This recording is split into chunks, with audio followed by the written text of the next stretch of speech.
জন্মহার দ্রুত কমতে থাকার সংকট জর্জরিত দক্ষিণ কোরিয়ায় পর্যাপ্ত শিক্ষার্থীর অভাবে এবছর বন্ধ হয়ে যেতে বসেছে প্রায় 50টি স্কুল।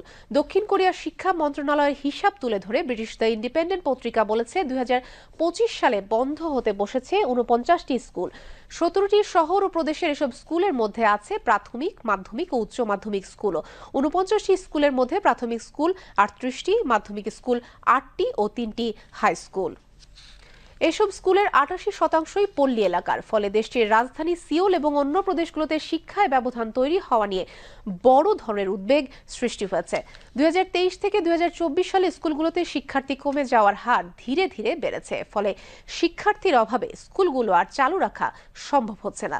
কয়েক বছর ধরে বিশ্বের সবচেয়ে কম জন্মহারের দেশগুলোর মধ্যে অন্যতম দক্ষিণ কোরিয়া। নিম্ন জন্মহার ঠেকাতে দেশটি হিমশিম খাচ্ছে। 2024 সালে ডিসেম্বরের তথ্য অনুযায়ী দেশটির মোট জনসংখ্যা 5,12,20,000। এর মধ্যে 65 বছর বা তার বেশি বয়সী মানুষের 20%। সরকার এই জনবৃদ্ধি সংকটকে জাতীয় জরুরি অবস্থা আখ্যা দিয়ে তার সমাধানের পদক্ষেপ নিয়েছে।